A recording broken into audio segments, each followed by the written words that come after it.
Stokely Carmichael, Highland Park High. We had an organization called Highland Park SDS in our high school, and within that organization we had the ability to hold school assemblies.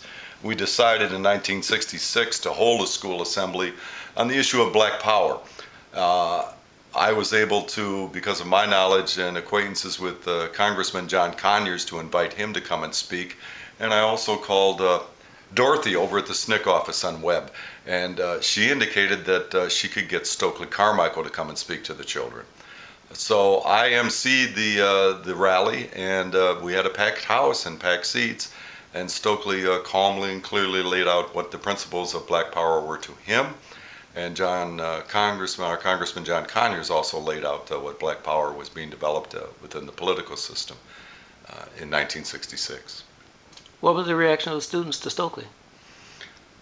The students were very quiet of Stokely. They were a little bit scared of Stokely because Stokely was given snippets on TV and usually being very loud.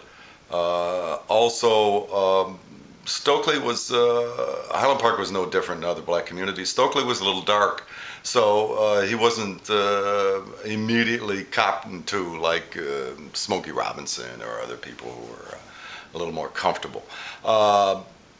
But Stokely got into it, and I think he got directly to a hard and clear definition of what black power was within 2 minutes. The students all sat up like they had been jammed with lightning. They'd never heard a concept of black power and what he meant.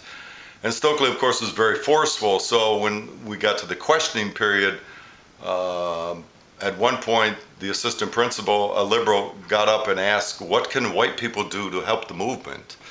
And Stokely said, "You can shut up and get out of the way." And all of the children went into ecstasy at that point. But it was a very good assembly. Everybody was orderly in and out and everything else, and we were able to kick around some big ideas in 1966, a real definition from Stokely Carmichael, and it was SNCC as well. Always important to get SNCC in the school because they were ahead of everybody on struggles and on knowledge. What was the racial composition of Highland Park in '66, Highland Park High School? Probably 20% Arab, Middle Eastern, probably 25% white, 45% black.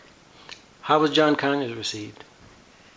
He was received with a lot of dignity because he was a brand new freshman congressman, and everyone took a great deal of pride in John Conyers. Much like later younger black leaders here, and Kenny Cockrel, other people who grew up in the community that we all looked on to in terms of pride. So there was a great deal of pride for John Conyers. He was a brand new congressman, and he was also head of the Black Caucus, a new idea within the United States Congress. Jack, thanks for telling me this story, but also thanks for all you did for fighting for social justice for us, all of us. Well, thanks, Paul. Why didn't they believe it? Well, I didn't think we had the contacts. That's what was funny. You just called Dorothy up. Dorothy'd take care of it and bring anybody in through SNCC. Detroit was hopping, and Dorothy was right on the button. We used to go over to SNCC office on Webb. It was important to be hanging around with people who were thinking and happy. And that's what was going on over at the SNCC office. So when we came back and said Stokely Carmichael would be there at the Black Power meeting, they didn't believe it. But sure enough, he showed up in a suit and tie. Got it.